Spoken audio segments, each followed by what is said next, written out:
I love great conversations. Hi, my name is Angel Jones. Thank you for joining me on 12-minute convos where I help you create a brand of your own unique, real self. Listen in as I have conversations with amazing people from all over the world. Good night, Lee Silverstein. How are you going on this wonderful, beautiful night? It is a wonderful and beautiful night from beautiful Central Florida. I'm so honored and happy to be a guest on the Angel Jones show. Well, it's definitely a great pleasure to have you as well. I remember first listening to your podcast in preparation for coming to Podfest. And I think it was the Facebook group, and I thought it would be really cool to do my homework just to see who I meet. And I remember listening to your podcast and was stunned by the value you bring there. But more so, it was fascinating to meet you while there, right? Like, I think you were one of the first persons I met there. Indeed, it's amazing yes. how things connect, yeah? It really is. It really is. And I was truly touched that you took the time to listen to not just my show, but many other people before coming to Podfest. I think that speaks volumes about you. And that's why I felt the genuine connection to you when we met. Yeah, appreciate that. Well, please do tell us which of your talents, even though I've let the cat out of the bag and it's running around the room now, but which of your talents is responsible for us connecting? I believe it would be my podcasting talents. Yeah, amazing how that gets around, right? All the way in Trinidad. Wow. So who did you learn the skill from? The skill of what you do via the podcast, one, and then secondly, tell us the name of your podcast and what you do there, please. Sure. So I learned the skill through just a random set of circumstances. Chris Kremitzos, the founder of Podfest and the Florida Podcast Association, he and I have been friends for many years, and he reached out to me when I was working at a local college asking if we had meeting space for this newly formed Florida Podcast Association group. And indeed I did, and I said, well, would be rude of me just to unlock the door and walk away from these folks when they come visit the college. Let me be a good host and sit in.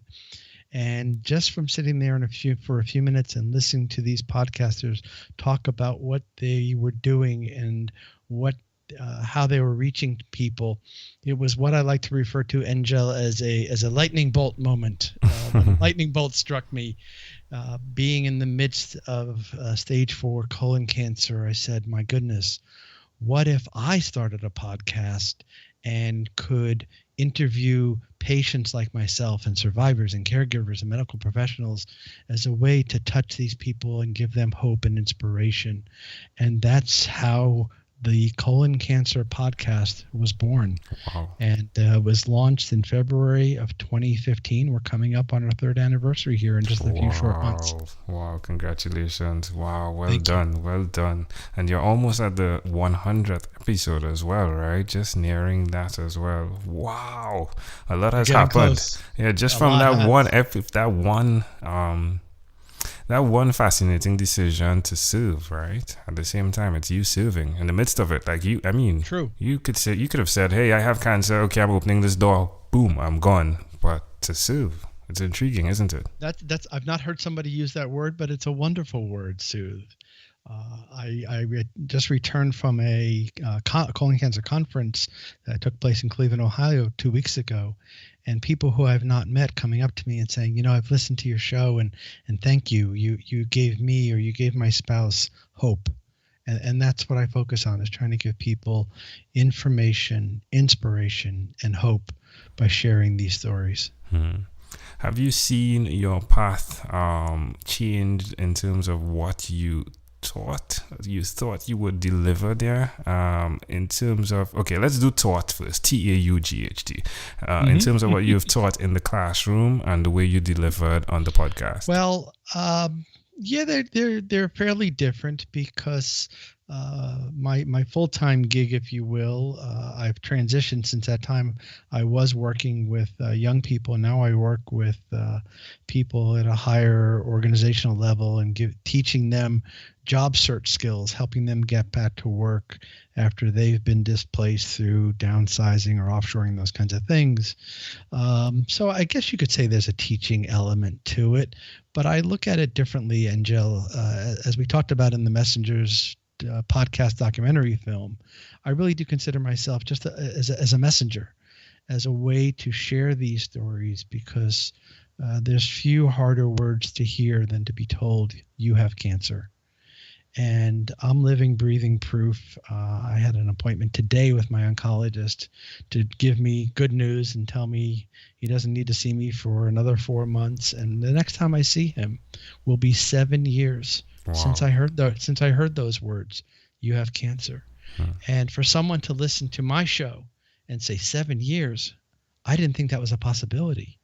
And indeed, for many people, it can be. Unfortunately, not for everybody, but for many people, it can be. And I feel a tremendous responsibility to share that message with people. Yeah. Now, folks, Lee is amazing. Like, you should have seen him. And I got to sit in the back seat, if you would, and just look on through the windscreen of everything that was going on at Podfest. And he is the bubbling, smiling, laughing. But he had someone on his side, though, that definitely made him look 1,000 times better. I think she's referred to as his wife, right? But it was really fascinating to see the transition from pain in your process and a decision and what has occurred. I'd like to know, why will you continue? Because there's so many more people to reach. There's so many more people to reach. One of the challenging things that I have to, there's a yin and a yang to this, Angel. When you immerse yourself in a community like cancer, you're going to experience sadness too. And today, as a matter of fact, this morning, our community lost a prominent member of our family and someone who was a guest on my show. And that's hard. And sometimes you say, how do I keep doing this? How do I continue to do this when I see loss going on? And I had a conversation with a dear friend last night when I heard the news that he'd passed, and I said, we owe it to his memory to continue to spread the message and give other people hope and give other people inspiration and raise awareness about this disease. What better way to honor somebody's memory than to do that? So that's what keeps me going. Love it. Love it. Tell me one other thing, Lee, that you've done consistently over the last 3 years, please. Besides podcast. Yeah. I will tell you that I have consistently, and you brought it up, I have been so fortunate and blessed to have been given a second chance at love in my life. And my beautiful wife and I will be celebrating our 5th anniversary here in about 2 weeks. Sweet. And I would tell you consistently for 3 years, we, not just me, but we have made love in our relationship a part of our daily life. How does that make you feel? How does that make you feel? As big as the smile that I can hear through Skype on your face. I know you understand, my friend. Yes, I do. Why would you suggest to someone that's listening out there that they place emphasis on the values of love that can come from their spouse? Wow. There's a lot of cliches, and I hesitate to say, but when you have found the person that you can say without hesitation, this is the person that I was meant to be with, and this is the person that I want to spend the rest of my life with, it helps you get through those tough times. People heard me say in the film, in the documentary, that if I was given the opportunity to go through these last almost 7 years, including the cancer diagnosis, the surgeries, the treatments, and if it meant that would be the only way to have Linda by my side, I would do it all over again without hesitation. Amazing. Amazing audience. Well, we are live with Lee Silverstein. Again, he is the podcast host of the Colon Cancer podcast. Do check that out. Amazing stories being shared, amazing conversations, amazing education. Lee also starred in The Messengers. Amazing documentary. Chris, big up to you, my friend. Lee, let's switch gears for a moment. Now, let me invite you into my time machine that is surrounded with beautiful, warm, blue Caribbean water. Lee, what is your earliest childhood memory? So I'm also a survivor of childhood cancer. And one of my earliest memories is spending time in the hospital as a 4 or 5 year old little boy with my sister's stuffed bunny rabbit by my side, watching my favorite TV show at the time, Batman. Wow. Why do you think this memory is so clear? Because it was a traumatic time in my life as a little boy to be in a hospital at that time. And my mother didn't work, so she spent the day with me, and neighbors and family members watched my younger sister. And I would look forward to when my father got off work. They would trade places, and he would come and spend the evening with me until I fell asleep. So I looked forward to those visits with my dad, and that's why that's such a vivid memory for me. Well, can I offer an interpretation to the thought picture you created in my mind? Please. I love the idea of the two characters that were surrounding you at that time. The bunny being, for me, that cute, cuddly, warm comforter. And then Batman, right? Being the warrior that was necessary, metaphorically speaking, for the war on cancer, for the fight on cancer. And it's really intriguing to me, fascinating if you would, that you represent those two characters in your stand that you're making in this life at this time, where you are the comforter, but you definitely have put on the war on cancer. And that, my friend, is fascinating. You just left me at a loss for words. You just left me at a loss for words. I think you nailed it. Yeah. Thank you for that. You're welcome. If we fast forward to when you were 12 years old, what was your favorite song? That was right around the age when I really started to take an interest in music. This was here in the States, we refer to it as junior high school. So we had the junior high school dances. And there was a pop group in the early 70s that had a few hit songs that I really liked. The name of the group was Sweet, like candy, Sweet. And my favorite song, the first record I ever purchased, the 45 single called Little Willie. Check it out. I will. I really love how things connect as well, even with the names of these things, but most definitely you are the little Willie that could, right? I mean, you did it, right? I guess so.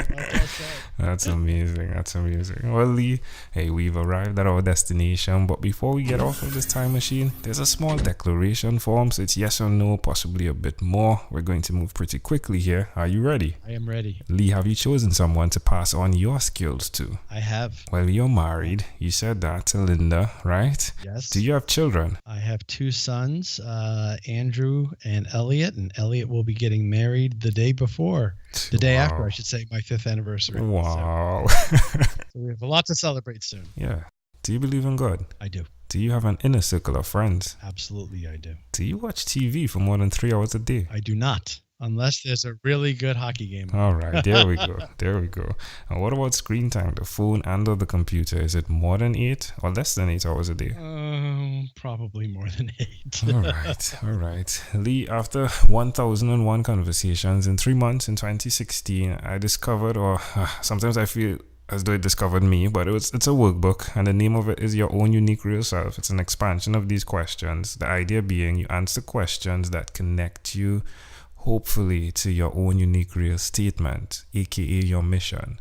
Lee, if you had to share with us your own unique real statement, a statement that represents Lee Silverstein, what would you say that is? Very simple. I tell people I am extremely proud of my age, and I use age as an acronym. A stands for my attitude, G stands for my gratitude, and E is for the exercise, the physical exercise that I do every day that helps keep my mind and my body where it needs to be. AGE, my age. Love it. Lee, this was a great pleasure, my friend. Before you leave, is there anything else you'd like to share with our amazing audience? Nothing more than thank you for giving me this opportunity, and I look forward to the day that our paths cross again soon, my friend. Yeah, PodFest 2018. Yeah. I will be there. I will be there. Lee Silverstein, thank you, my friend, for being on What is Inspired by 12-Minute Convos with Angel Jones. My pleasure. Thank you. Thank you for being on 12-Minute Convos with Angel Jones. Stay tuned for more from our advertisers. Diabetes is a mountain pandemic. It's a disease that's not acute but chronic. Similar to this rhyming method, I have simplified the definition, the signs and symptoms, and the complications of diabetes for both adults and children in my books, Poems for Patients, A Focus on Diabetes, and The ABCs of Diabetes for Children. These books are available on Amazon.com, and for more information, you can visit my website, poemsbyaj.com. That's poemsbyaj.com.